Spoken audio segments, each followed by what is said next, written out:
കാശ്മീരിലെ പഹൽഗാമിൽ ഉണ്ടായ ഭീകരാക്രമണത്തിൻ്റെ ഉത്തരവാദിത്വം ഏറ്റെടുത്ത് നേരത്തെ തന്നെ ചില പാക് ഭീകര സംഘടനകൾ രംഗത്ത് വന്നിരുന്നു. അതിലൊരു പ്രധാനപ്പെട്ട ഒരാളാണ് സെയ്ഫുള്ള കസൂരി. സെയ്ഫുള്ള കസൂരി ലഷ്കർ ഇ തോയ്ബയിലെ ഒരു കമാൻഡറാണ്.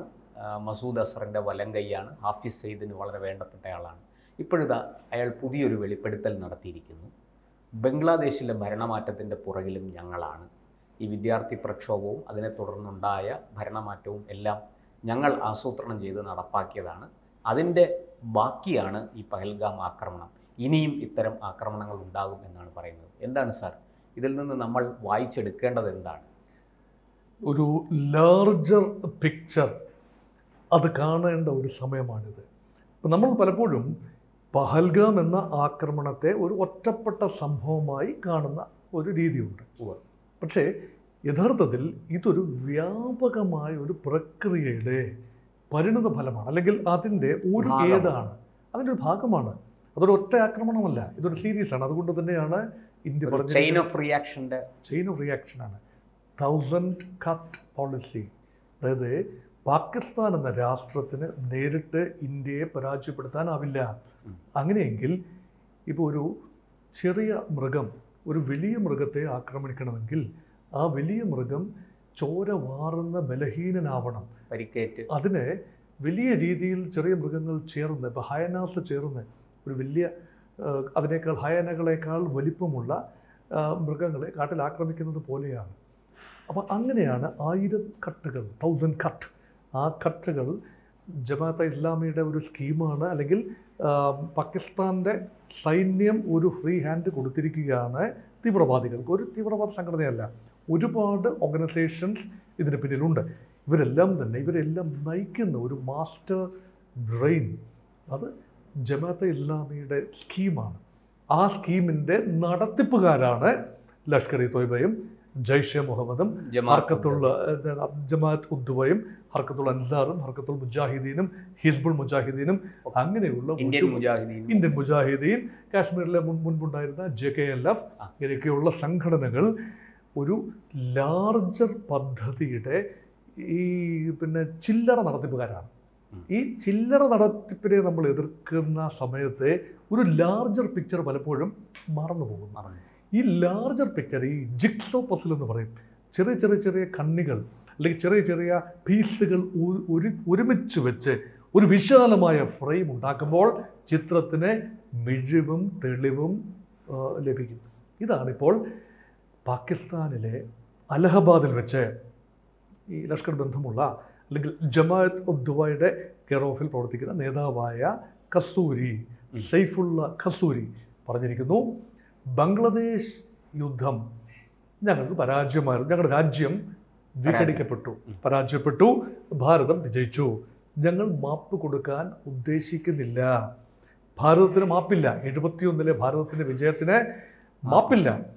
അങ്ങനെയെങ്കിൽ ഞങ്ങൾ തുടർന്ന് പഹൽഗാം മാതൃകയിലുള്ള ആക്രമണങ്ങൾ ഇനിയും പ്രതീക്ഷിക്കാം. അത് ബംഗ്ലാദേശ് യുദ്ധവുമായി ബന്ധപ്പെട്ട് കൂടിയാണ്. അതുകൊണ്ട് ഞങ്ങൾ ഭരണമാറ്റം, അതിനൊരു തുടക്കമെന്ന നിലയിൽ ബംഗ്ലാദേശിൽ ഭരണമാറ്റം ഞങ്ങൾ കൊണ്ടുവന്നു. ഷെയ്ഖ് മുജിബുർ റഹ്മാൻ, ബംഗബന്ധു ഷെയ്ഖ് മുജിബുർ റഹ്മാൻ ഇന്ത്യയുടെ സുഹൃത്താണ്. അദ്ദേഹത്തിൻ്റെ അവാമി ലീഗായിരുന്നല്ലോ ഭരണകക്ഷി. 15 വർഷം തുടർച്ചയായി അദ്ദേഹത്തിൻ്റെ മകൾ ഷെയ്ഖ് ഹസീന ബംഗ്ലാദേശ് ഭരിച്ചു. ഇന്നിപ്പോൾ ഭാരതത്തിൽ പ്രവാസിയായി കഴിയുന്നു. അപ്പോൾ ആ ഒരു അവസ്ഥ സൃഷ്ടിച്ചത് ഞങ്ങളാണ്.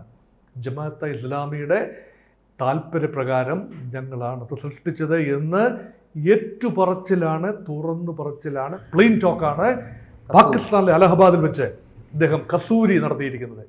ആ പശ്ചാത്തലത്തിലാണ് ഇത് ബംഗ്ലാദേശ് യുദ്ധവുമായി കൂടി ബന്ധപ്പെട്ട് കിടക്കുന്നു.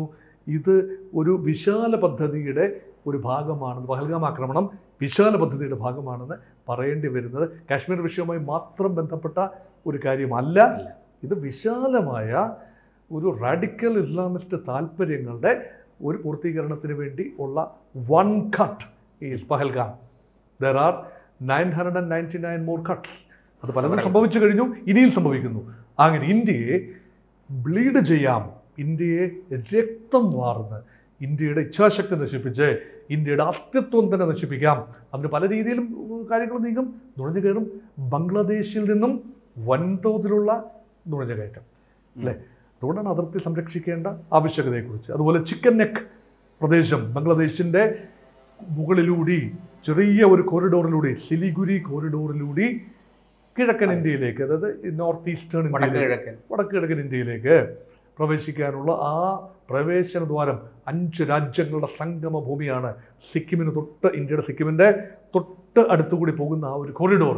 ഇതാണ് ചൈന, ഇന്ത്യ, ബംഗ്ലാദേശ്, നേപ്പാൾ, ഭൂട്ടാൻ, ഈ 5 രാജ്യങ്ങൾ കൺവേർജ് ചെയ്യുന്ന പോയിന്റാണ്. അതുൾപ്പെടെ ദുർബലപ്പെടുത്താനുള്ള വിശാലമായ പദ്ധതി. അതിന് ബംഗ്ലാദേശ് ഭരണകൂടം ആ പദ്ധതിയുടെ ഭാഗമാകണം. അതാണ് മുഹമ്മദ് യൂനുസിൻ്റെ വരവ്. മുഹമ്മദ് യൂനുസിനെ കൊണ്ട് നടത്തിപ്പിച്ചെടുക്കാൻ ശ്രമിക്കുന്നു.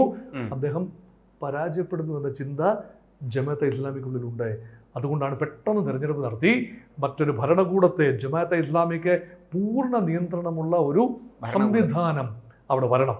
അങ്ങനെ ഇന്ത്യയെ പടിഞ്ഞാറ് നിന്ന് പാകിസ്ഥാനും കിഴക്ക് നിന്ന് ബംഗ്ലാദേശും ഭാരതത്തെ ഞെരുക്കാനുള്ള ഒരു വിശാല പദ്ധതി, അതിൻ്റെ ചുരുളാണ് ഇപ്പോൾ അഴിച്ചുകൊണ്ടിരിക്കുന്നത്. എന്തായാലും സാർ, ഈ കസൂരിയുടെ വെളിപ്പെടുത്തൽ നിസ്സാരമല്ല. അത് വലിയ തോതിൽ തന്നെ ഭാരതം അത് വളരെ ഗൗരവത്തിൽ എടുത്തിട്ടുണ്ടാവും. ഇതൊക്കെ വളരെ നേരത്തെ തന്നെ ഇൻ്റലിജൻസുകാർ മനസ്സിലാക്കിയിട്ടുമുണ്ടാകും. പക്ഷേ ഇപ്പോൾ ഇത്ര തൻ്റെ ഇടത്തോടെ വന്ന് ഈ വെളിപ്പെടുത്തൽ നടത്താൻ കസൂരിക്ക് എങ്ങനെ സാധിച്ചു? കാരണം പാകിസ്ഥാൻ വലിയ തോതിൽ നമ്മുടെ പ്രത്യാക്രമണത്തിൽ നിലംപരിശായി, വലിയ അക്ഷരാർത്ഥത്തിൽ പരാജയം ഏറ്റുവാങ്ങി അതിർത്തിയിൽ നിന്ന് പിൻവാങ്ങി നിൽക്കുകയാണ്. ഈ അവസരത്തിൽ കസൂരി ഈ വെളിപ്പെടുത്തൽ നടത്തിയതിന് എന്തെങ്കിലും പ്രത്യേക ഉദ്ദേശമുണ്ടാകുമോ? അതിന് പരാജിതൻ്റെ മനഃശാസ്ത്രം അറിയണം. ഒരു പരാജിതൻ പറയുന്നത് എപ്പോഴും ഞാൻ വലിയ സംഭവമാണ്, ഞാൻ വിജയിച്ചതാണ്, പക്ഷേ മാധ്യമങ്ങൾ റിപ്പോർട്ട് ചെയ്തത് അങ്ങനെയല്ല. അപ്പം പരാജയം വിജയമാണെന്ന് ക്ലെയിം ചെയ്യുന്നത് ഒരു ശരാശരി പരാജിതൻ്റെ ഒരു മൈൻഡ് സെറ്റാണ്. അപ്പോൾ ഇത് വ്യക്തമായ ലക്ഷ്യങ്ങൾ ഇന്ത്യക്കുണ്ടായിരുന്നു. ആ ലക്ഷ്യങ്ങൾ കൃത്യമായി 4 ദിവസം, അതായത് 100 hours ഓഫ് മെയ്ഹം എഗൻസ്റ്റ് പാകിസ്ഥാൻ, അത് 100 മണിക്കൂർ എന്ന് വേണേൽ കൂട്ടാം. അപ്പം 7-ാം തീയതി തുടങ്ങുന്ന ആക്രമണം, 7-ാം തീയതി രാത്രി, മെയ് മാസം 7-ാം തീയതി രാത്രി തുടങ്ങിയ സെലക്ട് പ്രിസൈസ് ഫോക്കസ്ഡ് ടാർഗറ്റ്സ് അല്ലേ, അത് ഭീകര കേന്ദ്രങ്ങൾ മാത്രം, 9 ഭീകര കേന്ദ്രങ്ങൾ, അത് മൊറിറ്റ്കെ ഉൾപ്പെടെ, അതുപോലെയുള്ള ലഷ്കറിൻ്റെയും ജയ്ഷെ മുഹമ്മദിൻ്റെയും ഉൾപ്പെടെയുള്ള താവളങ്ങൾ, പരിശീലന കേന്ദ്രങ്ങൾ ഒക്കെ തകർത്തു. അപ്പോൾ ആ ഒരു ഇതിൽ തീരേണ്ടതാണ്. പക്ഷേ അത് എസ്കലേറ്റ് ചെയ്യാൻ പാകിസ്ഥാൻ ശ്രമിച്ചു. ഇന്ത്യയുടെ താവളങ്ങളിലേക്കും ഇന്ത്യയുടെ വ്യോമ സംവിധാനങ്ങളിലേക്കും ആക്രമണം വ്യാപിച്ചുകൊണ്ട് തത്തുല്യമായ രീതിയിൽ ഇന്ത്യ മറുപടി കൊടുത്തു. ആ മറുപടി, ഈ 100 മണിക്കൂർ നീണ്ട ആ മറുപടി 10-ാം തീയതി അവസാനിക്കുന്നത് അമേരിക്കയുടെ ഇടപെടലോടുകൂടിയാണ് എന്ന് ട്രംപ് ക്ലെയിം ചെയ്യുന്നു. ആ ക്ലെയിം അങ്ങനെയല്ല, അത് സത്യമല്ല എന്ന് കൂടി ലോകത്തെ ബോധ്യപ്പെടുത്താനാണ് ശശി തരൂരും കൂട്ടരും ഇപ്പോൾ വിദേശ രാജ്യങ്ങളിലുള്ളത്. കൃത്യമായ മറുപടി തരൂർ കൊടുത്തല്ലോ. ട്രംപിന് കൊടുത്ത ഒരു മറുപടി ഉണ്ട്. മുൻപും ഞാൻ പ്രസിഡന്റുമാരെ കണ്ടിട്ടുണ്ട്. ഞാനങ്ങ് ന്യൂയോർക്കിൽ ഇരുന്നതാണ്, ഐക്യരാഷ്ട്ര സംഘടനയിൽ ഇരുന്നതാണ്. അന്നേരം 2 ബുഷുമാരുമായും അടുത്തിടപെട്ടു, ക്ലിന്റനുമായി അടുത്ത് പ്രവർത്തിച്ചു, അതുമാത്രമല്ല ഒബാമയുമായി. ഇവർക്കൊക്കെ ഒരു കലയുണ്ടായിരുന്നു, ഒരു ഗ്രേസ് ഉണ്ടായിരുന്നു. അത് ഇപ്പോഴത്തെ അമേരിക്കൻ പ്രസിഡന്റ് ഡൊണാൾഡ് ട്രംപിന് ഇല്ല എന്ന് പറയാതെ പറഞ്ഞു വെക്കുകയാണ്. അദ്ദേഹം ഈ വിടുവ തന്നെ പറഞ്ഞുകൊണ്ടിരിക്കും. അതിൻ്റെ എല്ലാം ക്ലെയിം, ഉത്തരവാദിത്വം ഞാനാണ് ഇതെല്ലാം ചെയ്തത് എന്ന് ക്ലെയിം ചെയ്തു. അതൊന്നുമല്ല. പക്ഷെ അവിടെയും ബംഗ്ലാദേശ് പോളിസിയിലും അമേരിക്കയുടെ കാര്യത്തിൽ കുറച്ചുകൂടെ ജാഗ്രത വേണം. തീവ്രവാദത്തിനെതിരെയുള്ള പോരാട്ടം എന്ന് പറയുമ്പോൾ അത് പാകിസ്ഥാൻ മാത്രമല്ല, ബംഗ്ലാദേശും ഭീകരരുടെ ഒരു താവളമായി മാറുന്നു. ഇന്ത്യ വിരുദ്ധതയിൽ ബംഗ്ലാദേശിലെ തീവ്രവാദികളും, അതായത് പുതിയ തീവ്രവാദികൾ, നവതീവ്രവാദികളെന്ന് ഞാൻ പറയും. കാരണം ബംഗ്ലാദേശിന്റെ DNA പാകിസ്ഥാന്റെ ജനിതക ഘടന പോലെ അല്ല. ചരിത്രപരമായി മാറ്റി ആ DNA ബംഗ്ലാ സംസ്കാരത്തിന്റെ ബംഗാളി ഭാഷ സംസാരിക്കുന്ന ആൾക്കാരാണ്. അവിടേക്ക് പുതിയൊരു സാംസ്കാരിക ഒരു സംവിധാനം അടിച്ചേൽപ്പിക്കാൻ, അല്ലെങ്കിൽ അതിലേക്ക് പ്ലാന്റ് ചെയ്യാനുള്ള ആ നീക്കം പാകിസ്ഥാനിൽ നിന്നുകൊണ്ടാണ് ചെയ്യുന്നത്. അല്ലാതെ ബംഗ്ലാദേശിൽ സംഭവിച്ച ജൈവികമായ ഒരു ആൻറ്റി ഷെയ്ഖ് ഹസീന ഒരു നീക്കമോ അല്ലെങ്കിൽ സംവരണത്തിനെതിരെയുള്ള നീക്കമോ ആയിരുന്നില്ല എന്നതിൻ്റെ സ്ഥിരീകരണമാണ് പറയുന്നത്. പുറമേ നമ്മൾ കണ്ടത് സംവരണ വിരുദ്ധ പ്രക്ഷോഭം, അത് കൈവിട്ടുപോയി, അങ്ങനെ ഭരണമാറ്റമുണ്ടായി. അങ്ങനെ ലാഘവവൽക്കരിച്ച് കാണാവുന്ന ഒരു നിലയിലല്ല ഈ കാര്യം. അതുകൊണ്ടാണ് കൂടുതൽ ജാഗ്രത ഇന്ത്യയുടെ ഭാഗത്തു നിന്ന് ഉണ്ടാകേണ്ടതിൻ്റെ ആവശ്യകതയാണ്. കൂടുതൽ വാർത്തകളും വിശേഷങ്ങളും നിങ്ങളിലേക്ക് എത്താൻ ABC മലയാളം സബ്സ്ക്രൈബ് ചെയ്യുക, ബെൽ ബട്ടണും അമർത്തുക.